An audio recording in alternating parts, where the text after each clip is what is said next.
Welcome to another edition of Interruptions. I'm your host, Otis Smith. Today, I got a treat. Most people have been asking me to bring back some sports, so I got a Georgia icon here. Oh, that's what's My up. man was doing his thing at Stevenson High School. Then, as you can see, my backdrop, he took that thing to GT to Georgia Tech and became a legend, man. I'm talking no other than the brilliant football player Reggie Ball. How you Man, doing, sir? that's awesome, man. I'm flattered by the introduction, man. Thanks, Otis. I appreciate it, man. And, hey, you one of the few. Hey, look, it's a little bit different when I had to do music guests, because Yeah, you got to look over and make sure you got the name of the song right. right. I mean, one time I jacked up by 3 songs. But you, my friend, I didn't have to look at anything because I knew who you were, and I think a lot of us people here in the state of Georgia, especially even in Bulldog country, we couldn't Mhm. you couldn't help but respect you and root for you. Uh, it's just something about you, Joe Hamilton, man, and Sean Jones.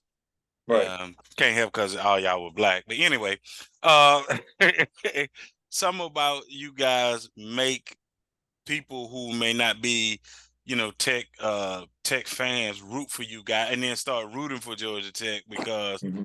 of what you do. So I appreciate you coming on the show and blessing us with your presence. My pleasure, man. My pleasure. Happy to be here. I want to ask you. I want to start. My first question is, what were your goals when you entered high school? When you got to high school? Because I think when you got to Stevenson was new, wasn't it? When you Yeah. got yeah. So Stevenson was established in '96. I think when um, I got there in '99. Okay. Um, Yeah. and we had opportunities. Me and my brothers actually had opportunities to go elsewhere.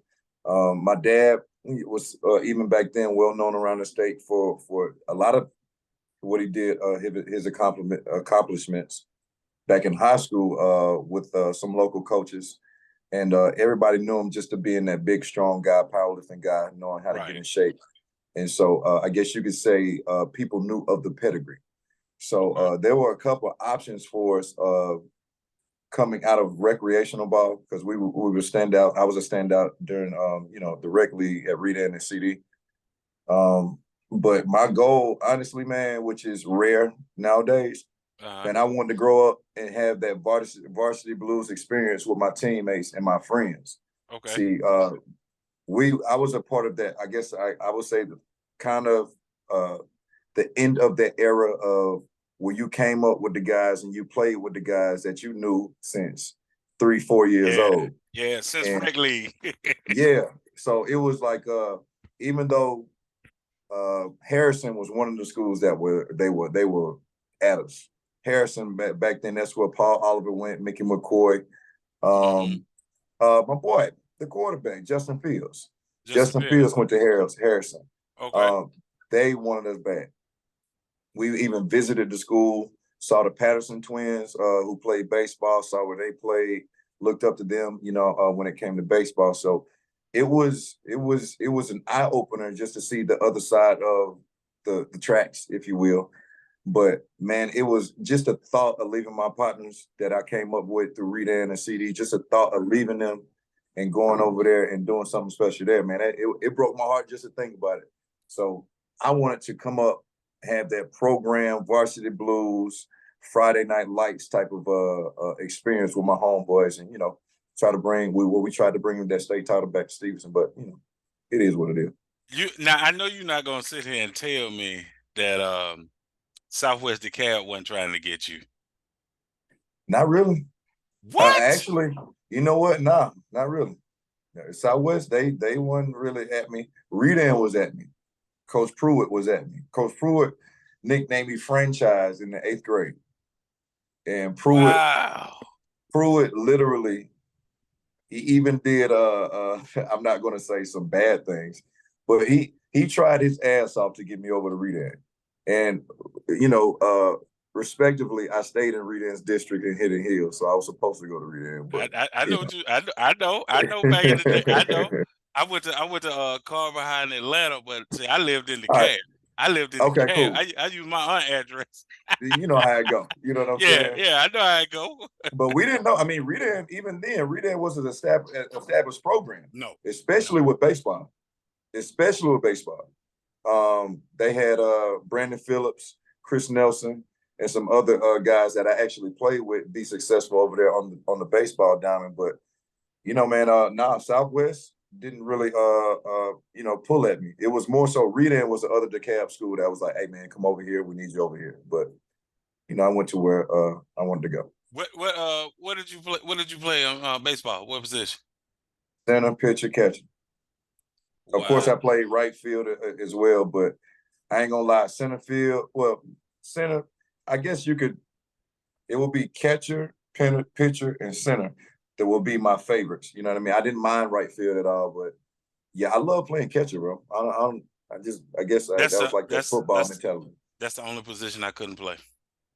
I love catching. I was a better baseball player. Football was my passion, but I Yeah, should have did what AI did, which is go where the better talent was, which was boy, come baseball. on, man. Because I was, you talking about 6'1", man. I used to stand because I was emulating Darryl Strawberry. That's why that's how I was Nice. emulating. So I mean, it didn't matter what kind of arm you had.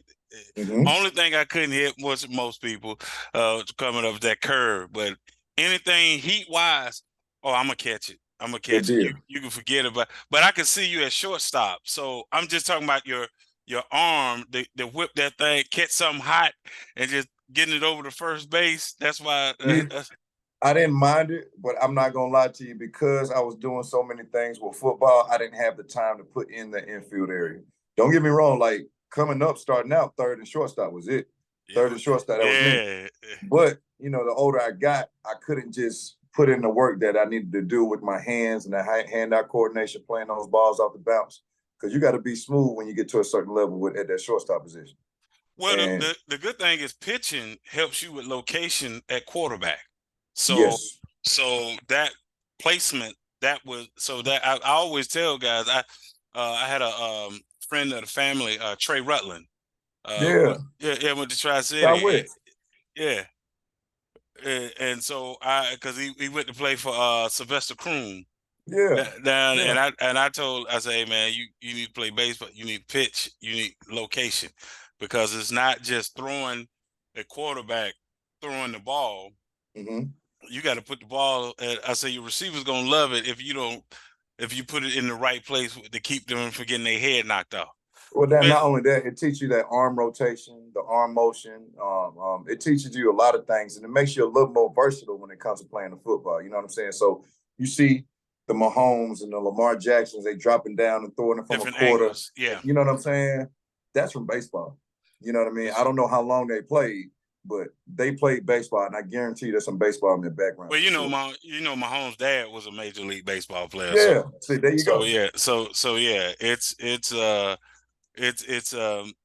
I learned that, and I know you did too. What guys don't understand now, and I'm sure it probably ticks you off a little bit, just coming from where you came from, playing college ball, where these guys don't understand. You play more than one sport. Don't centralize because you can take.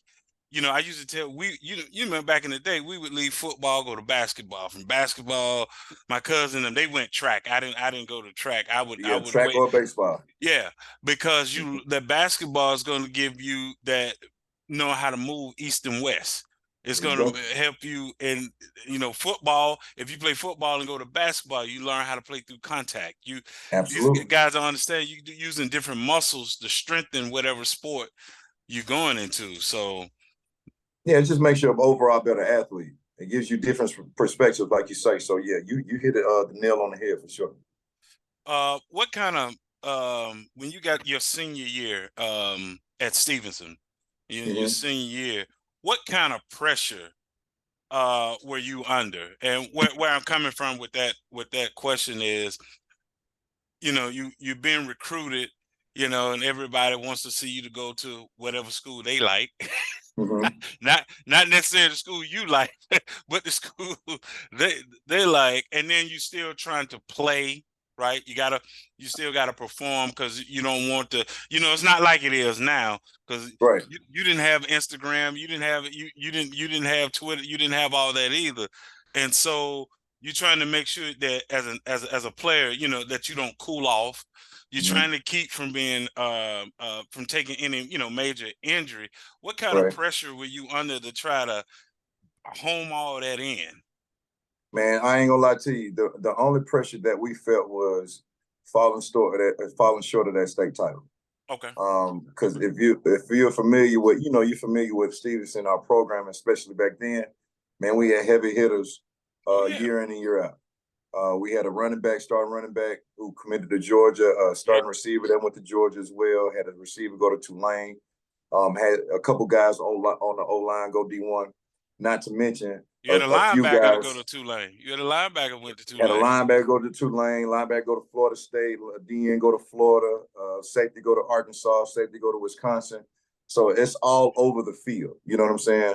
Cornerbacks all D1. You know what I'm saying? So as far as talent wise, it was like, all right, there's no anything less than the state championship is unacceptable. So that was the only pressure felt, honestly. Okay. So Okay. other than that, it was with the recruiting. I was under the radar back then. 5'10", 5'11" quarterbacks weren't really, the go-to. The dual True. threat quarterbacks, a lot True. of people kind of went away from. They wanted to say, all right, even Georgia, Michigan, Nick Saban told me to my face, which Nick Saban, I love Nick Saban and Jimbo to this day, because they were flat out honest. Hey man, we love you. We may give you a shot, but we will most definitely want you playing either DB or wide receiver or something else because we know you can play.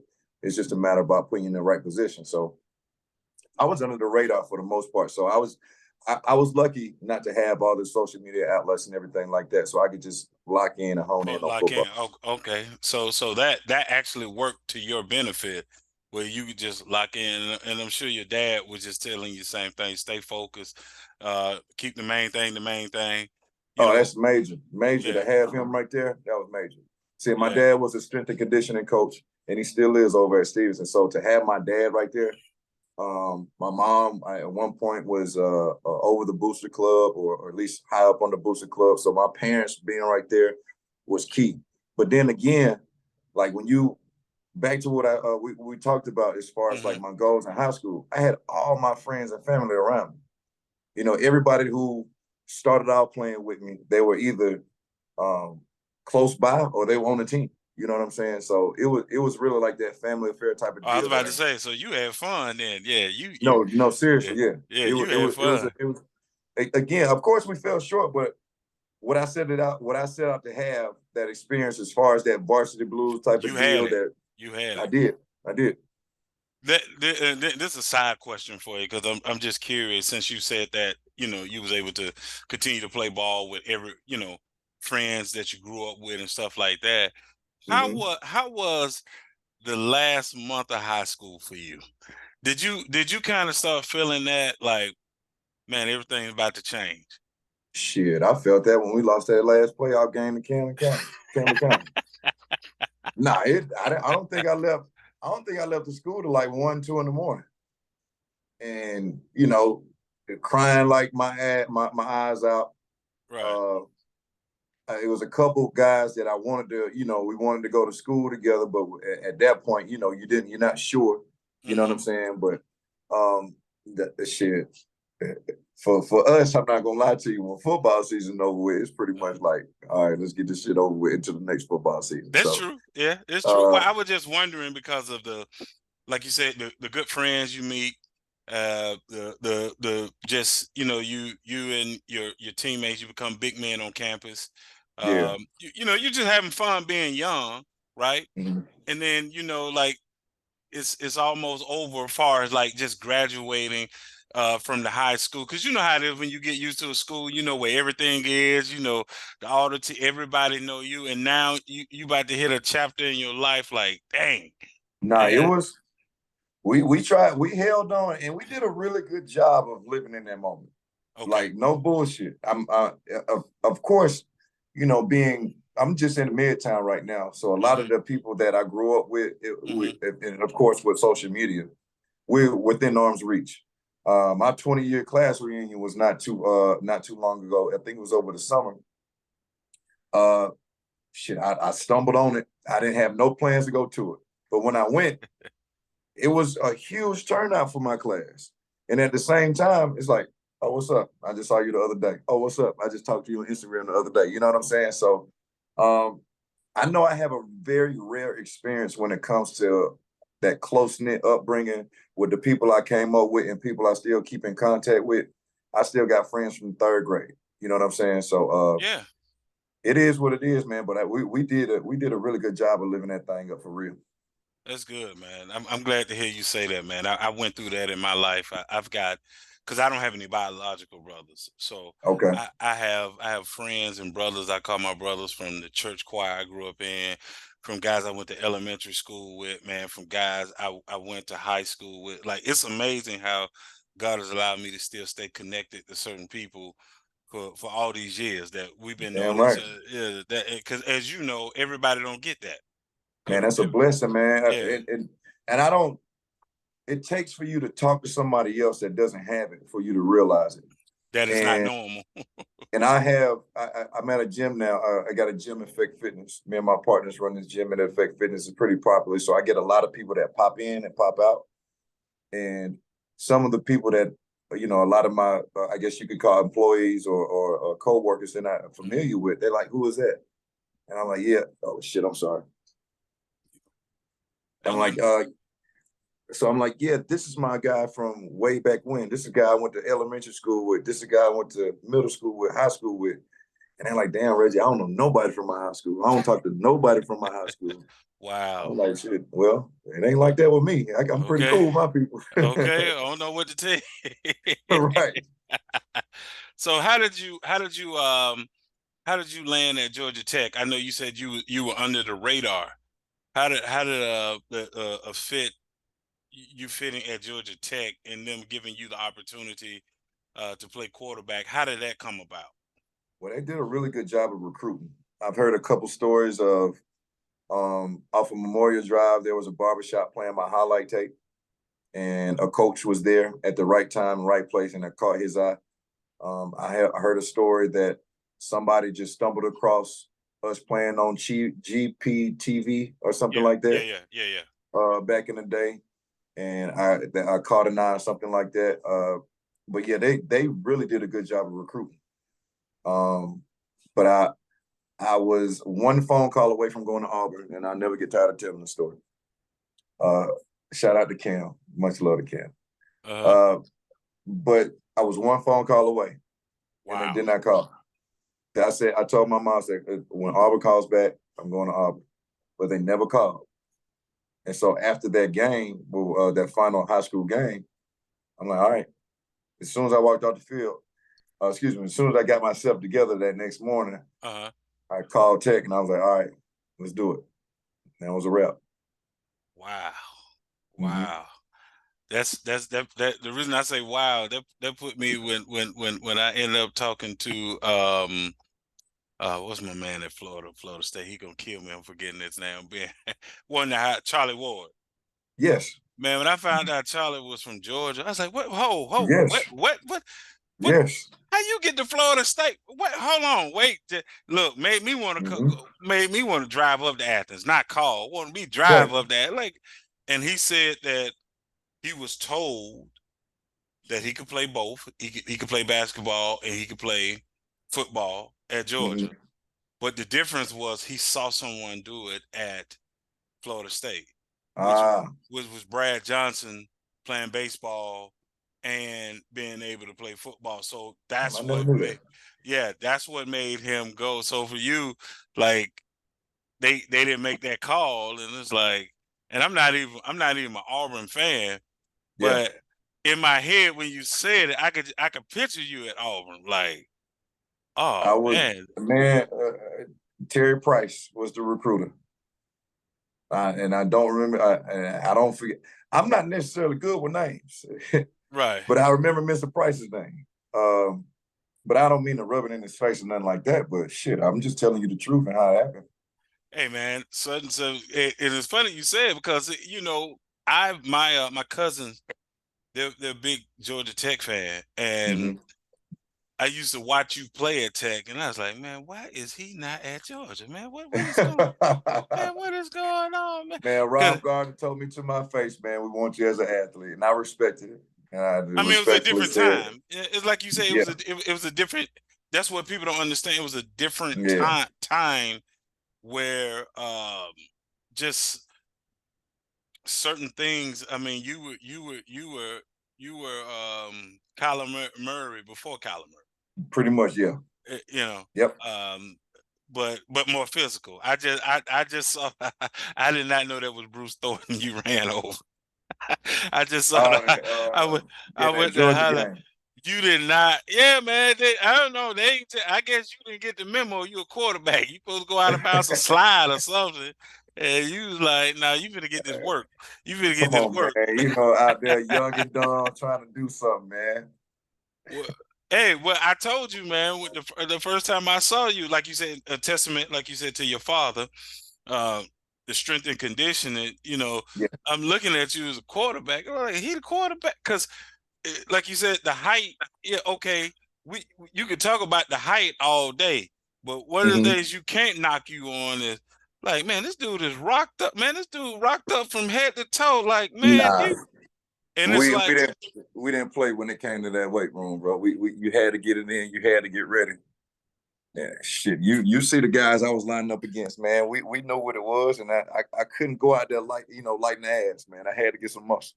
but that's what I'm saying, and that's what I'm saying. You was able to fool. Well, people just thinking they could just come up like when you take off and run, just thinking like, all right, I'm gonna come up and it's like, no, you got to treat him like a running back. Now you better bring something with you, or you gonna get embarrassed. Be on highlight real quick. Because you know, no nobody what I don't care if it's Cam Newton, I don't care who it is. Nobody wants to get ran over by the quarterback. You know, Right, right.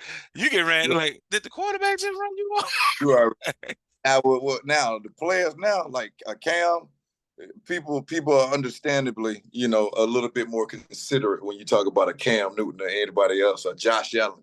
Because these boys running 4.5, 4.6, and they 6'5", 6'4", 240 pounds. But little old me, yeah. I felt that way by Culpepper. I was like, ooh, no, don't. I Yes. think you, yeah. Oh, I can hear you. If you want to go there, Yeah, don't. Culpepper. Yeah. Um, what for you? If you could let me know, what was the difference for you from going to high school, playing high school ball, and then playing in the ACC, playing college ball? What was the difference as far as like your 4 years in high school, your 4 years in college? What did you see the difference in the two, playing high school and playing college? Well, one, of course, the speed, but two, just assignment football. Okay. Uh, you're not out there winging it. Um, Now there are some that do, you know what I mean? But at the same time, it's easily noticeable once you get a good coaching or once you get to understanding the X's and O's of the game. Hmm. You can see winging it. You can see who's not. Now, of course, there is a lot of ad libbing that goes on throughout a football game. There are site adjustments and things like that, but there are base principles that let you know or lets anybody knows, like, all right, this guy gets what he's doing, where he's supposed to go, what he's supposed to do, how he's supposed to fill this gap, and also he knows how to adjust if anything else comes. So, one, of course, everybody knows the speed is the difference, and two, just the X's and O's. Just the X's and O's. Was it a culture shock for you, far as not playing at Tech, but far as high school, you go to practice after school. Mm-hmm. College, you see the coaches first, and, Man, and then they ask you to go to class. but my collegiate experience, especially that first semester, was a huge shock from the demographics, Mm-hmm. from the language, from the structure and of the program, from Mm-hmm. even how the scheduling. You know what I'm saying? Yeah, it was a huge culture shock. Yeah, because that's I mean, when you talking about getting up early in the morning and going to practice and then somebody telling you, all right, and now you got to go to whenever your classes are scheduled. But at that point, your brain is like, man, I need to Man, lay back down, man. I tired. notice. Reagan, what is it, sweetheart? What is it, sweetheart? You call me? Okay. No, I was just saying that I was just saying that it's crazy when you go from doing all that in the morning, working out, practice, everything that you gotta, and then somebody's telling you go to class, and you got to try to wrap your brain around focusing, taking notes, whatever you have to do with that assignment. But you just did pretty much a workout that the average dude ain't done all day. And let me tell you something, man. Once you go down just the regiment and the daily schedule of a collegiate athlete, especially when I was in school, I'm not sure how it is now, but man, literally from sun up to sundown and then past that, every hour and minute is accounted for. And, you know, you do have the athletes who need a little more attention. You know Right. what I'm saying? Whether is that they're dealing with a culture shock or they're dealing with, having to actually be accountable for their the books. You know what I'm saying? Mm-hmm. It can be challenging. It can be very challenging. So um, shout out to everybody getting through it right now. Shout out to everybody handling it with with with every intention that they just to doing right and doing what they need to Sure. do. But that shit is not easy. It's not easy, especially when you're at an institution where academics is really first. Yeah. That's what people tend to forget about, your Georgia Techs, your Vanderbilts, your Dukes, and your schools like that, your Stanfords. Man, even Cal Berkeley, man, we go to school at this They institution. go they go to they go to school, bro. Football. Yeah. And yes, we do want you to win, but no, we got a room full of engineers. We got a street full of engineers right here that's ready to build the rest of this city right behind us. So, taking that into consideration, man, I tip my cap off to all the athletes handling their business, and that's all sports across the board. Yeah, I've always had a heart for athletes. Just even though I never made it to that level, as far as collegiate as you guys, but just even in high school, even though you're sitting the coach last, still you still coming home. You're tired. You're gonna eat. Mama give you, and then you thinking about like, man, let me get this. I gotta get this work done. Right? Whatever the class she said we're gonna discuss chapters, 15 through 20. You're like, Yes. let me read this. So yeah, yeah. But my dad used to tell me though, man, I would What's be that? I'd be tired, Reggie, and he'll look at me like, you the one said you wanted to play. Like, It's that so simple. yeah, so there was no excuse of I'm tired or you get to get off with something. He's like, no, this is extra. The There classwork you is go. first. And then There like you you go. said, once you get to the collegiate level, they feel the same way. The classroom is first. Uh, A uh lot and a lot less forgiving. oh yeah, yeah, At college. least your dad gonna show you a little love every now and then. With shit, you get in Yeah. front of them coaches, man. Hey, you either do it or you don't.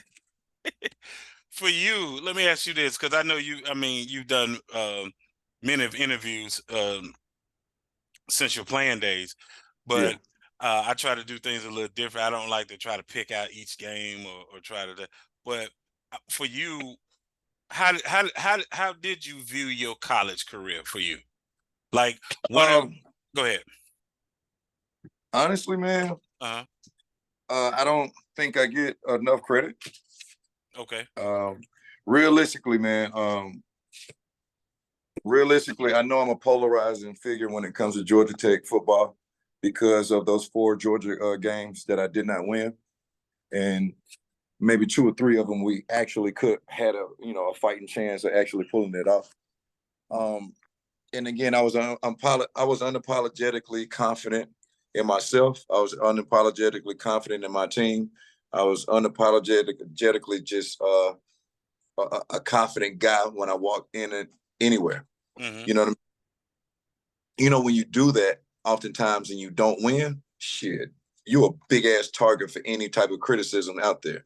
And that goes from AJC to ABC to any type of news outlet or media outlet there is, let alone students, the fans, and sometimes shit, teammates and opposing players. You know what I mean? It gives anybody some type of you basically fueling the fire, if you will. You know what I'm saying? If you seem like you don't necessarily care, or you seem like you walk with the air of confidence. But I mean, I did some good things, bro. It took me a while to actually look at some numbers. Man, I'm top 5 in every damn major category. Yeah. Every one. Yeah. So yeah, despite not beating that ugly ass team down the street, I accomplished a lot. I know that first year we had 13 players dismissed from our team. We were predicted to go finish last in the ACC, and we were predicted to go 2-9. Of course, I did not miss a bowl game during my tenure, so we did enough to make it to a bowl game every year. But yeah, man, when I actually, because I'm not a stat guy, I'm not a guy to go back. And I literally just showed my son, my oldest son, one of a highlight take somebody made for me with a few clips on it and me talking on there. I'm not a guy that, man, I like to play the game and go home. Play the game, go home. And I like to separate the two. You know what I'm saying? But yeah, man, when I actually look back at it, I was like, damn, I'm top 5 in every category. Shit, went down to the Orange Bowl, knocked off number 3 Miami at home. Didn't lose to Auburn at all. Had a couple comeback wins. Played against some very, very, very elite competition. Shit, I beat Phillip Rivers head to head my freshman year. You know what I'm saying? So it's a lot of things that you could kind of lose sight of when you start to focus in on other things. But at the same time, man, I look back on it and I was like, damn, I did a little something. Man, you was that dude, man. That's why I wanted to, you kind of put me in the same vein of Brian Randall Yeah. when he played at Virginia Tech. When I did sports management, Brian was a client of mine, and you guys were guys that y'all did a lot of stuff, but a lot of people they're not really paying attention to. Like he was coming after Vic, Yeah. and then I mean he won the first ACC championship. He was ACC Player of the Year, but like yourself, really wasn't given a shot at the next level. Mm-hmm. And you guys could have played at the next level. You just got to get a shot. And so that's why I wanted to ask you that question, because also you were this here too. And this is the other pitch I chose that I told you I was going to show. People forget you were this guy too, which is you were you were a leader for Damn right. for your team, man. Like you had to come see Tech. I Yeah. don't care if Tech was going down the dope walker or Florida State was coming. You had to see Tech. Tech was not then. Tech that you guys were not on the radar. Like, oh man, we got Tech, man. That's nah. Yeah, man. So again, it takes one to go back. And again, time flies. Shit, it's been almost 20 years. You know what I'm saying? Yeah. But it takes one to actually know the game and be there and actually witness what we were doing and how we were playing and what was the climate at the time. Because man, I taught football with some people that were like, yeah, Reggie, you killed it with that triple option. I'm like, my dog, I did not run no triple option. I was about to ask you, when did you run the triple? I must have missed that game. You know the thing about me? I'll let them keep talking. Now, keep talking. All right, so you have a great day, man. It was good talking with you. You know what I'm saying? But that just puts people, it puts a lot of things in perspective. Like if you don't even know what offense I ran, you're not gonna understand what type of impact my team had. You ain't gonna understand that Miami was actually still good then. You're not gonna understand that Clemson was just an okay team back then. You know what I'm saying? But Florida State, see, you had to go see both of those Florida schools. Yeah. And Virginia Tech was still a powerhouse. Was Uh, that was yeah, the team? You know what I'm yeah. saying? V was the one like, oh shit, you better strap your stuff up and get ready because Man, I'm not gonna lie to you, Otis. The loudest stadium still to this day that I played in was at VTech. The first time we went up there, I think my junior year, and they beat our ass. It was like 51-7. I just came out the hospital off of viral meningitis. Should not have played. Should not have played. Dizzy as hell, damn near the first half, the whole first half. But nevertheless, we go up there, we get slacking, man. But coming out that tunnel and that hearing that Sandman go off when they come out that tunnel, boy, hey, that was one of the most electric college football atmospheres that I've ever seen. I played in Clemson. I played in Doak Walker. I've been down in Georgia. I've been in Athens. I've been to Auburn. I watched my brother play at Tennessee. Now, giving credit, it might not have been the marquee game at the time, but Blacksburg, people sleep on VTech in Blacksburg. Also, another team that was good at the time you was there was Virginia. Damn right. We didn't even. Virginia. See, people thinking they don't know back then. They thinking now like, nah, man, Virginia, the ACC was a gauntlet at one point. Like, Rod Brooks, Chris Canty, my boy yes, Long on that team. What's his first yes. name? Long son. Oh, Chris Long. Hagan's number 18, that quarterback. I think he's in the coaching world now. I think he's doing pretty good too. Nah, man, they stayed loaded. And there was another quarterback they had was probably up for the Heisman one year. I know he finished top 10 in the Heisman. Yeah, see, if you don't know the context of what it was back then, you know what I mean? You're not really gonna understand what we're talking about. Yeah, that's why I said you had to come see Georgia Tech. Like you couldn't. It wasn't a like, okay, it's Georgia Tech. It was like, nah, if you're not ready to play, Yeah, we're gonna win. you're gonna get embarrassed. Not nah, y'all weren't just gonna win. The other team was gonna get embarrassed. Like you got to come ready to play. So no, I speaking of that, what you just said, it segued to my next question was, do you think most players today are hungry for a win? And the reason I say that, because it seems like, see, when you guys were out there, when you Megatron, when you guys were out there, it was you could tell you guys had that confidence, like we got to be the ones to go out here and do it. We don't go out here and do it, it ain't gonna get done. Right? Mhm. So we finna go do what we need to do to these guys. And it seems like today you see that maybe one or two games and then the same players you can't find, and it's like, come on, man, y'all guys are better than this. That's why I phrased the question that way. Do you think guys are hungry enough for a win? Depends on the program. So you got programs to where, um, stay with Tech.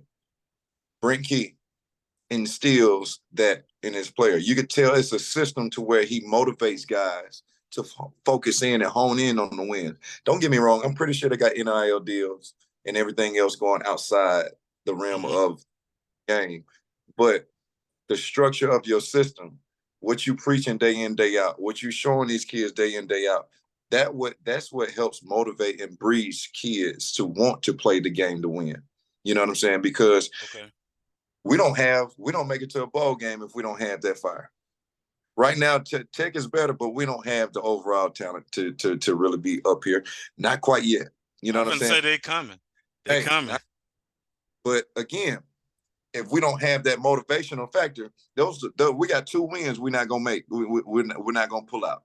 You know what I'm saying? If we don't have that fight, because you're right on the cusp of, I take this playoff. We ain't got a ball game. Whatever. We good. We come back next year, or I can go to the transfer portal, or you're right there and you say, hey man, let's bust our ass, try to get this win, and whatever happens, and you end up in the ball game. Now, and you could take any program and look at the coaching, look at the culture that the coach actually preaches and breeds, and that's when you'll find kids that win. Right now, hate to say it, but Georgia's a premier program when it comes to that, from what I see. Alabama is one of those, of course, one of those that I see. And it don't really get. Texas is really good too. Texas is really good. Shout out to my boy Choice. Choice. Yeah. I'm telling you from what I know, not I from will, what I I watch. will, I was, I will see in the next couple of years by Texas. Well, right now they got a good group core guys. No, I'm Right saying now, coming in the SEC. I want to see. good point. Good point. Very good point. Now But right Oklahoma, yeah. now, man, Oklahoma like a revolving door for real, man.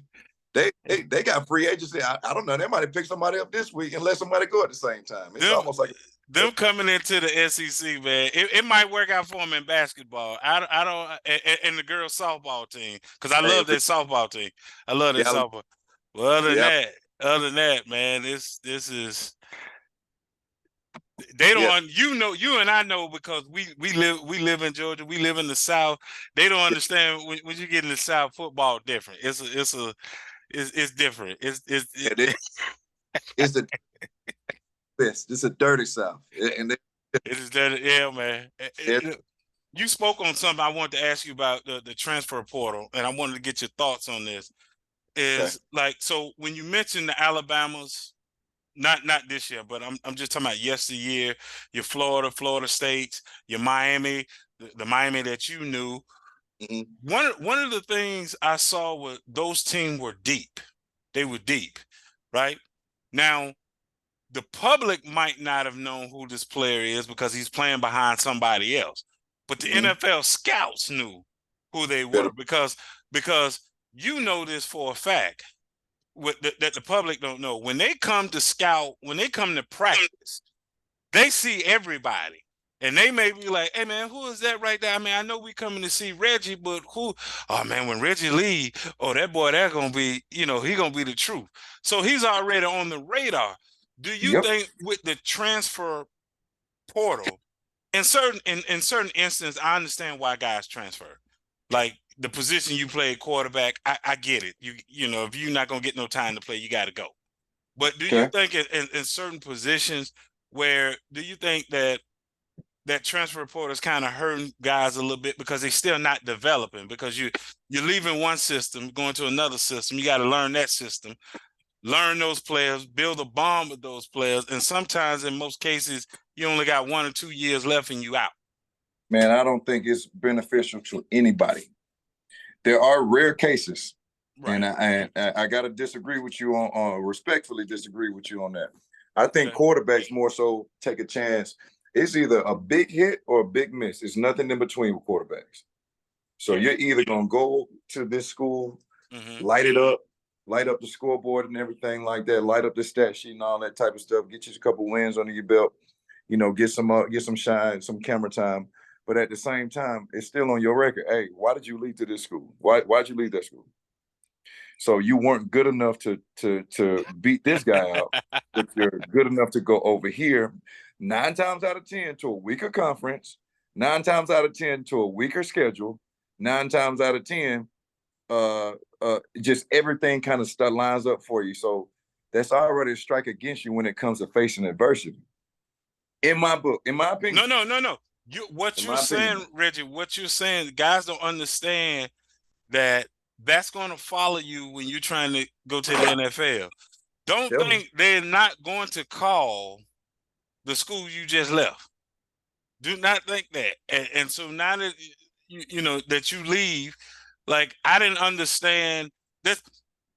I didn't understand certain guys that was leaving Georgia because I'm like, man, y'all just won a national championship, and bro, you about to leave? Man, Like what? the stuff I'm hearing from that school down there, bro, is sick. It's Like sick. I mean, It's sick. Alabama getting it too. I mean, it's and I didn't even. It's I'm something that sorry. you no, you just said it. What guys don't understand, can you compete? Because when you get to the next level, my cousin played at Tuskegee, and we talk about this all the time. When you get Okay. to the league, man, they don't have patience. You gotta What? you gotta compete. You sign a What? contract. You can't say, well, all right, I'm up out of here. If you do that, you might be up out of the league. Not You really make it easier for these guys, honestly. You make it easier. You put a target on your back, and you make it easier for guys to exit out. I'm not shying away from that. And I try to be kind of gentle when I express this to certain people, and mhm. especially to certain athletes that I talk to. Bro, it's never a good sign that you run away from competition. It's never a good sign. Like Why aren't you good enough to stay there and believe in yourself to push through and win? You know what I'm saying? And that's an individual battle. You know what I mean? That's not you depending on 10 other guys, 11 other guys, 9 other guys, whatever. That's you versus somebody else. And you won't bet on you. You And basically saying, all right, I give up. Let me throw in a towel and try it again somewhere else. That's not a good sign. you know That's your not a good. you know your school is actually a good example of staying where you are, right? And you still get drafted. So when you look at Bebe, right? Yes, Bebe played in the offense. Bebe didn't play in the offense you played in. exactly. Bebe was in the triple option. Exactly. But Bebe still went high in the draft. And then who was it that came behind him? Was it Bilbo? Was it No, Darius? we had Waller, who was a diamond in the rough, and who was the other boy? Who was the other one? Who was the other It one? was another one. It was like Stephen back. Hill, Stephen Hill. Yeah, it was like they weren't in an offense that was throwing it around like that, but Yeah. like they stayed where they were. They stuck it, and them guys still got to the league and still. So I'm glad that that you said that because they don't understand really. You only need depend on the position, but like you said, you have to show that you're willing to compete. Uh, Yes. do you think coaches? And I talked to Ron Jaworski about this. Do you Mm-hmm. think coaches are hurting quarterbacks when they're not allowing them to be able to call plays in the huddle? I'm not talking about making up your play.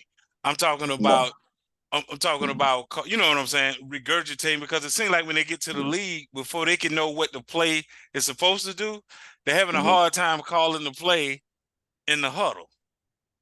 Oh, you mean actually regurgitating the? Regurgitating because they come into the I don't line, know nothing about they that. I used they to call look. my plays.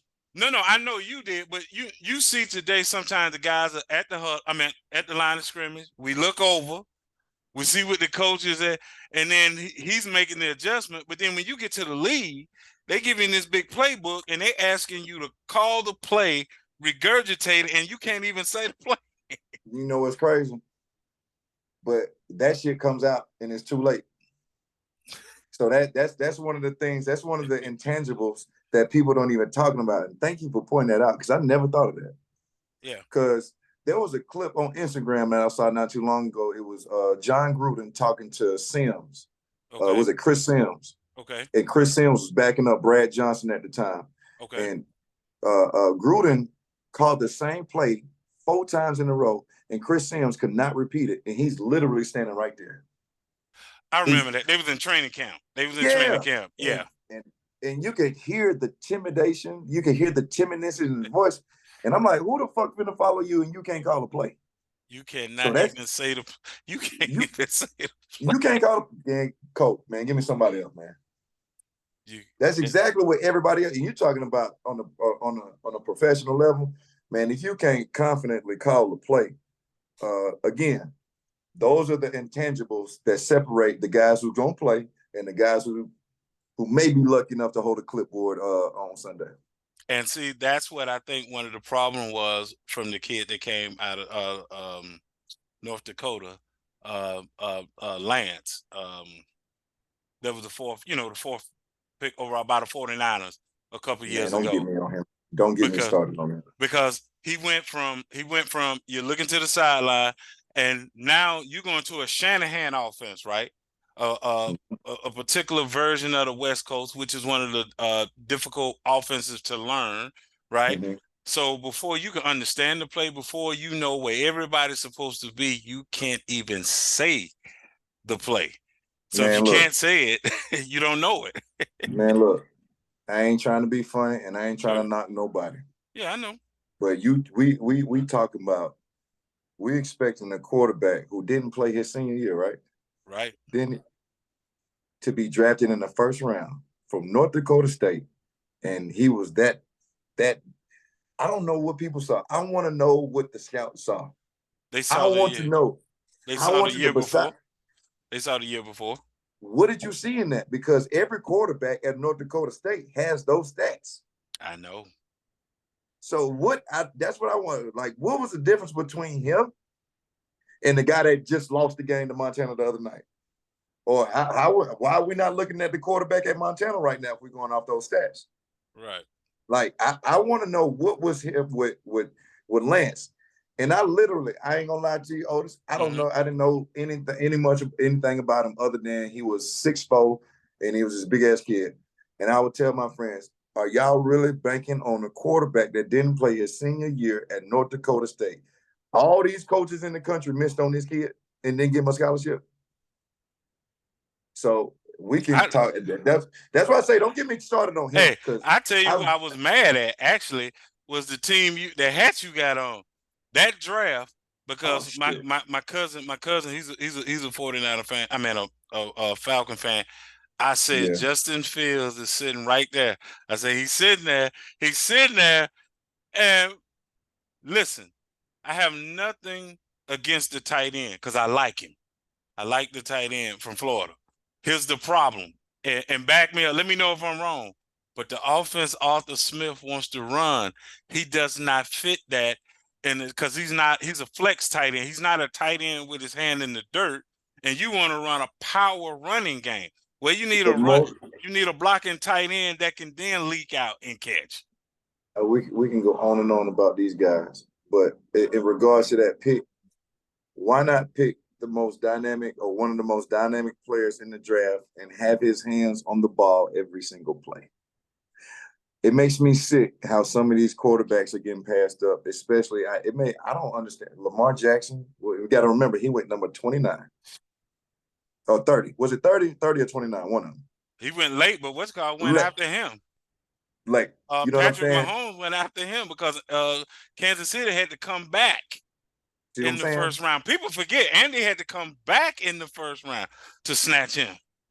So when you think about that, like, what sense does that make? You got a dynamic guy that could change your franchise, and his hands is on the ball every single play. Pitts is a wonderful player. Had a hell of a season. Had a hell of a collegiate career. But my man, at best you're gonna give me 10 catches. That's 10 plays versus my man Justin Fields that could potentially touch this ball 50 damn times a game. It doesn't make sense to me. But again, I'm no GM. I'm just old Reggie. And I had Orlando Ledbetter on my show with that draft. And he would tell you, I said by the time Pitts is ready to win, you're gonna be looking for a quarterback. And now we're here looking for a quarterback. Now the good news is you can trade for Fields. You're gonna have to. You're gonna have to. But when things make too much sense, they never happen. True. How the hell do you not draft a hometown kid? We never get right there. We never get a home. They drafted a hometown kid one time. He broke him. Well, two then. Okay. And watch this. They still drafted him real late. Well, Vic was on the team, but when they took DJ, and you didn't keep DJ either. You didn't keep DJ. You didn't keep Brian Rattler. You kept neither guy that don't count. That could do. No. This is what I'm saying. That could do not as dynamic as Michael Vick, but could do some of the things that Vic. So when you think about what happened to Vic, you would have had a quarterback that. See, Reggie, you understand what I understand. What they don't understand. Atlanta wants a superstar. Mm-hmm. They don't want just a good player. They want a superstar. So when you don't give them a superstar, then it's kind of like I said. You bring Justin Fields. You think the Mercedes-Benz is packed? Nah. Give him Justin Fields and watch how packed. Man, it will be sold out just because.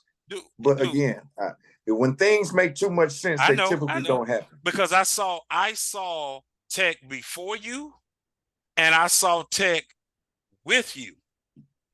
I saw it was a difference. It was downtown was different when you were there. Downtown, yes, it was. And then when Megatron, and then when you had Atlanta was different. Boy. And you got to think that's the same time Vic was our quarterback too. No, Atlanta was really rocking back then. No, Yeah, well, it was just, Yeah, yeah. It was, no, we were yeah, good. We were good. with nobody in Athens then. With nobody in Athens, everybody was. Right. My last question for you. Well, actually, I had already asked that question, but I'm gonna ask a different question. Talk to me about what you're doing with your gym, everything that's going on, what you got going on with fitness and everything like that. Talk to us about what you got going on. So my friends and I, luckily I'm in business I'm in business with some pretty good guys I've been known for a while. We run Effect Fitness. Effect Fitness is on the south side of Atlanta, about 8 minutes from the airport. We're known for our big boot camp classes where we step on center blocks and we use all types of equipment. We Mm-hmm. take this show on the road. We've done this show in the Bellagio in Vegas. We've done this in Houston. We've done this in Miami. We've taken it all the way up to the Watergate in DC. We will be in New York next year, but we travel with it as well. Of course, we do spin, we do Zumba, we do personal small group training and everything like that. We got like kids in here as well. Um, but yeah, we pretty much that one stop shop, man. We at least we're aiming to be. We call ourselves and we self-proclaimed ourselves to be a performing arts gym based off of some of the workouts that we do. I still work with my quarterbacks from time to time. My family's brand, the Ball Effect, what you see right here, Mm-hmm. is something that represents all the teachings basically passed on from my dad. So Okay. anybody who personally trains with us, we kind of tag them as an official baller, and we just do what we do day in and day out, man. I'm glad you say that before I let you go because I'm gonna put this in the atmosphere. Because Mm-hmm. I said, man, I know there's something an art that's not being taught that I think you could teach. Vic could do it as well, but Vic is an analyst, so he probably a lot of times don't get the chance to do as much as you probably could do. But Mm-hmm. there's a we haven't brought that balance yet of that mobile quarterback, far as the balance of running. Far as if you have to run or scramble and throwing, like we haven't Mm-hmm. really fused the two together. I think Jalen Hurts is doing a good job of it, but he's got so much around him, which ain't Mm-hmm. nothing wrong with that. I hate people say, "Well, look what he got around." I like, well, you're supposed to win when you got a lot of talent around. Ain't that what you want? But I think far as from the high school to the collegiate level and then to Mm-hmm. the pro level, I think you would be. I mean, I'm talking about adding on to what you're already doing. Not telling you I stop got you. to adding on what you're doing. That balance of having to be that guy, because you know what it is, man. Yeah. Sometimes when you that guy, they don't put enough around you. It's Mm-hmm. it's like, all right, Reggie, if Calvin ain't open, then you go ahead and take off. And Sounds quite sometimes, familiar. so yeah, I know it did. But what happens is you and I both know when you get to the next level, now to the pro level, Mm-hmm. your third read may be open, Mm-hmm. but you don't see him because you've been taught that if the first, possibly the second read not there, go.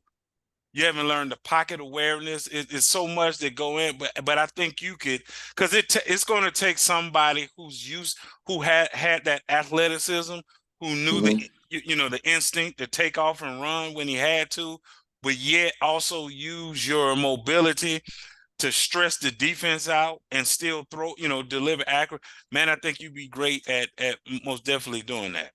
Again, that's what separates, especially the higher you get, the good from the great. Because when you do know when that third option is, or you do know what to do in worst case scenario, when they do surprise you with some type of drop off coverage or dropping a wheel linebacker underneath the route that you really thought you were going to throw pre snap, it's all about your reaction. You know what I mean? All about having a plan. But again, you talked about the biggest adjustment from high school to Mm-hmm. college. It's the same thing from college to the pros because guys get better at disguising, guys get faster at making decisions. You know what I mean? And you got to be, that much more accurate and in tune on what you need to be doing as the quarterback in every position. You know what I mean? For that matter, of just how to adjust and to respond to anything thrown at you. So that's just a part of being a student of the game. You can never stop learning. So, hell yeah, I could bridge the gap for a lot of people for sure. Yeah, that's what I'm saying. I can Yeah, see that, man, because you know this. Then you start wanting the quarterback not to run so much. Now you got him thinking. Now he's playing slower. you know what's crazy? More so now, often than not, me and my quarterbacks are doing board work. More Okay. often than not, me and my quarterbacks were putting, if not on the big screen, we'll Hmm. put it on a projector to where we're going through. All right, show me your game. Show me the routes you were having problems with. Show me your practice. Show me your 707. Show me the routes you're having problems with. And we'll do this exchanging videos just on the phone. You know what I'm saying? So a lot of times the talent's there, like you say. Yeah, this guy can run a 4.5. Yeah, this guy can go throw the ball 70, 80 yards downfield. But man, you don't even know how to read a high low, a Mike linebacker in a cover two read on a bender, and you know your looky route with your running back.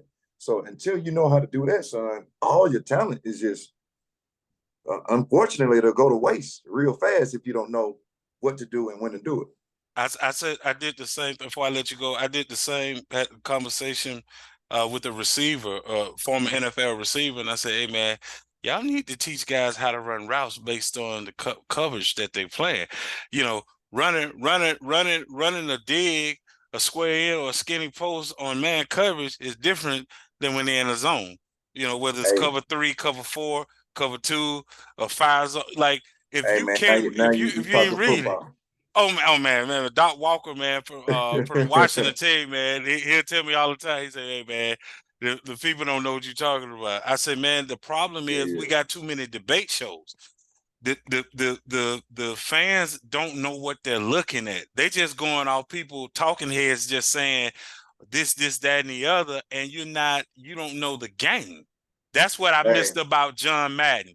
John Madden broke that thing down, didn't he? a prime example, Cam Newton versus all them commentators that just came for his neck for simply having an opinion. The man is an MVP, Attacked him personally off of national championship, Super Bowl appearing. Like the man, MVP of the league. he still got records that hold to this day.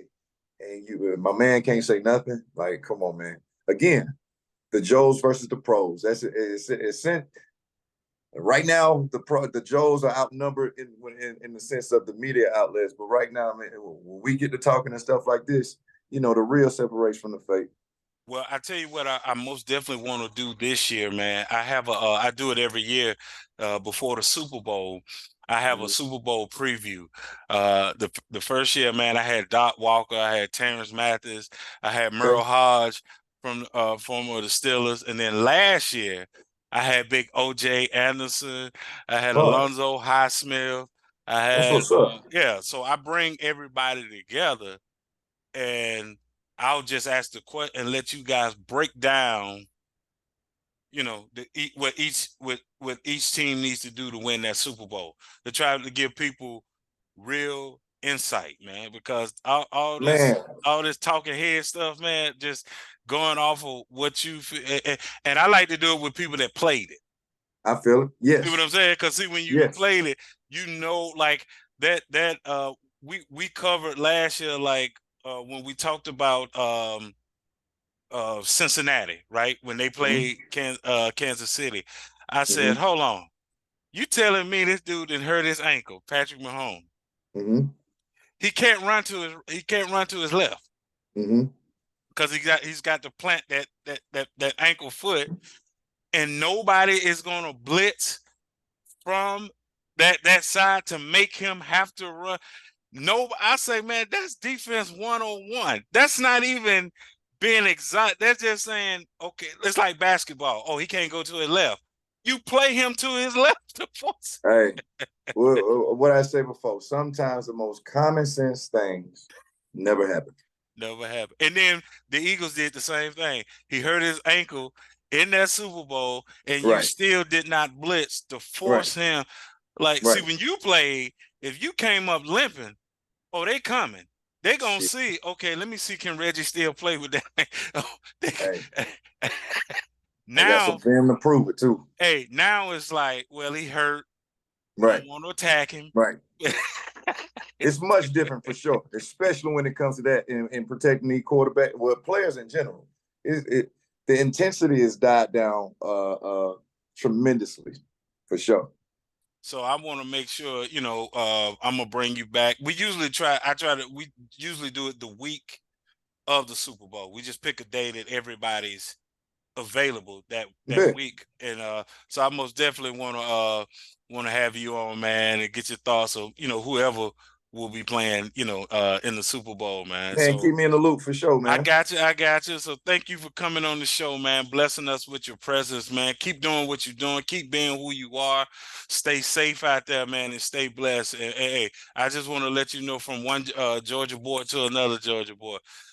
You were incredible. You did your thing at Tech, man. You are not lost Man, in the that's what's up. plenty of Georgia athletes, man, that did their thing. You one of the greats, man. You can't talk about Georgia quarterbacks. Well, hold on, that's rubbing you the wrong way. Players from the state of Georgia. Let me say, I because got you, yeah, I know you knew what I meant. I know what you meant. I know what you meant. I But know what you meant. you can't talk about unless we can't talk about guys like unless we mention your name. So I want to make sure I put that out there, man. You was a bad boy. One of the most, like I said, one of the most rocked up quarterbacks. I see. I see. See, hey, Cam just had you on the height. Don't worry about it. He just had you on the height, man. Hell yeah. That's Okay. that's all. He just had you on the height. So stay safe and stay blessed, man. And we love you, man. Thank you, bro. Thank you. I look forward to talking to you All soon, right. bro. Peace.